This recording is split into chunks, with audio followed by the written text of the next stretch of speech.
มอยสูงค่ะเมื่อใดเป็นวันที่21เดือนธันวาคมที่4ปี2025เป็นวันอังคารในตอนในเดือนเนาะพี่น้องค่ะมารับถอมด้วยข่าวงาวเจอแมงตั้งเป็นแต่แพ้เหย้าก้นที่อันมีตื้อตั้งที่จับในกอเป็นก้นเฮ็ดไห้เฮ็ดนาและ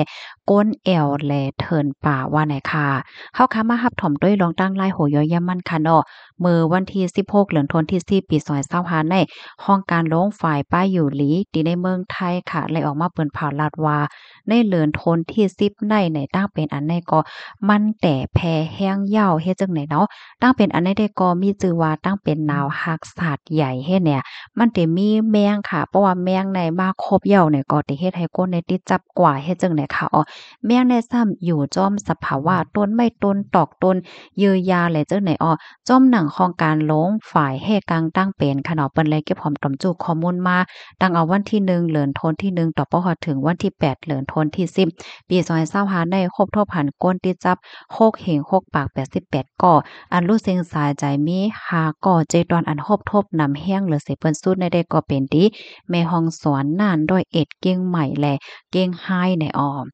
แม่งอันได้ก็เขาที่ห้องว่าโตไดอ่อนเฮ็ดจังได๋คะนะตั้งเปิ้นตีพี่น้องใครอยู่นั่นติห้องแม่งหังแต้มฮอดแต่ย้อนในเคียบหางเป็นแม่งจังไหนในคะอ้อ แม่งอันในไหนมันก็ได้อยู่จอมเยือยาก่อยาจอมต้นไม้ต้นตอกค่ะเนาะจอมนาว่าจอมไร่ว่าจอมป่าว่าซองว่าเฮ็ดนาเนี่ยค่ะเพราะว่าก้นวานติอันกว่าไปในป่าในเถินห้ากว่าเฮ็ดไร่ห้ากว่าเฮ็ดนาห้าแล้วจังได๋ก็จังมีตื้อตางยามแมงอันในครบเพราะว่ายามแมงติอันมีไว้เจอแมงครบเพราะว่าในจึงไหน มันก็ติเฮ็ดให้ก้นในเลยรับเจอแมงกว่าเฮ็ดให้เขาอันมันแพ้แห้งแต่ก็เป็นข้าวดีเปิ้นลงไห้ลงนาเฮ็ดไห้เฮ็ดสวนอันว่านั้นเหย้าเลยค่ะตั้งเป็นนาวรากนาวหักศาสตร์ใหญ่ในเป็นชื่อแมงอันติดชื่อที่เขาฮ้อแบคทีเรียเฮ็ดจังได๋นั่นน่ะเนาะก้นที่อันถูกหญ้าแมงไรอ่อนอันที่มีชื่อแมงแหวก็มาโคบเฮ็ดจังได๋คะแมงอันใดๆก็จังหนังว่ากว่าเมือไกลค่ะเนาะมันสิอยู่จ้อม ยายาเยือยาก่อเยือยาป่าไม้ต้นไม้ปื้นตี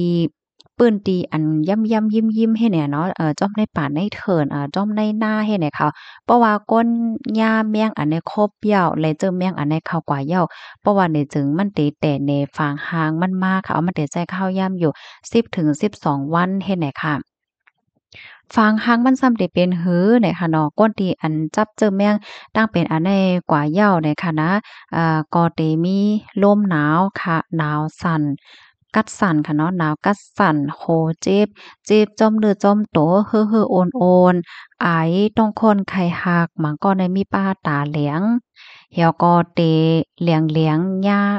ดีขิมฮ้อมอันหญ้าครบนั่นค่ะนะมันได้มีค่อยเจ็บไว้เหมือนจังหนังค่อย เปิ้นเอาเลี่ยนยาในมามัดตื้อให้นะคะกูก็เลี่ยนยาอันมีไฟให้ก็มัดตื้อเนี่ยห้อยมันได้เป็นไว้เฮ็ดจั่งไหนเนี่ยค่ะเนาะห้อยเจ็บมันนั่นเดก็เจ็บคมเฮ็ดให้ค่ะว่าก้นเป็นมังก้อเนี่ยก็เป็นอิดเป็นออดแถวก็มื้อเตมันได้ก็เป็นอิดเป็นออดเฮ็ดให้เขาสังว่ายดยาเพราะว่าเนี่ยจึงมันก็ติเป็นต่างเจอต่างเปิงจ้อมมาเหมือนหนังว่าปวดเจ็บแล้วก็เยอะอันคุมออกออเลยค่ะพ่นตุ่มยอน ออกเจ็บเฮ็ดจั่งเหนียก็แต่จังถึงสาใจไล่เฮ็ดไหนคะกำนันไลไว้มอมางก่อมไล่ไหนคะนะลอกไล่เหตุกลางมันได้แต่ก็ใส่ปันเสื้อผ้าเสื้อโคตใส่เสื้อยาวกวนยาวหั้นเนาะเป้ามันจั่งพี่น้องค่ะดีกว่าเฮ็ดไห้เฮ็ดนาและจั่งไหนก็ตื้อซอกดินโอเทใส่กวนยาวเสื้อยาวอธิกามันได้ก่อเหตุกลางอย่าไปให้ยา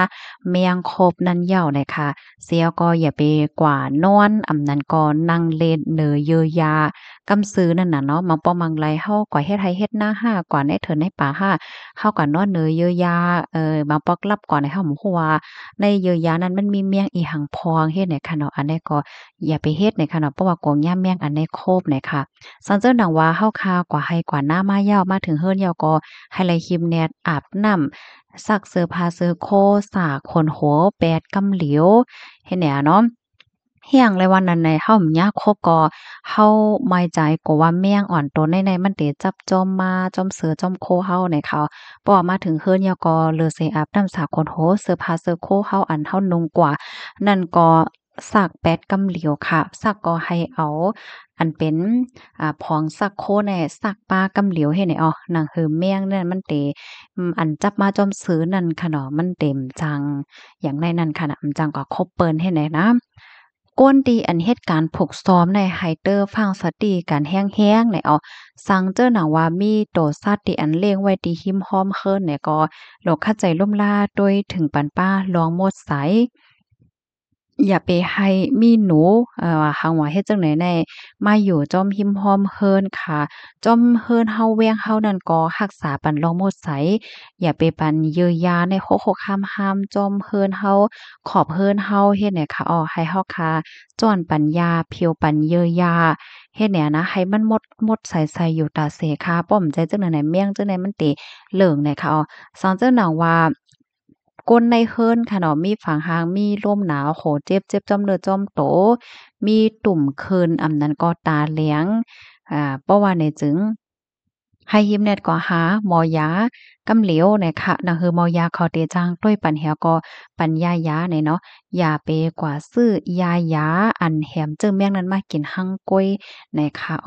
ในก็พี่น้องเฮาค่ะฮักไผแม่ใจไผก็สืบเปิ้นแพ่แชร์กว่าเสกรรมค่ะเนาะให้จังในฟังสติกันข้อมูลตอนใดได้ก็ค่ะเลยปรีมาดี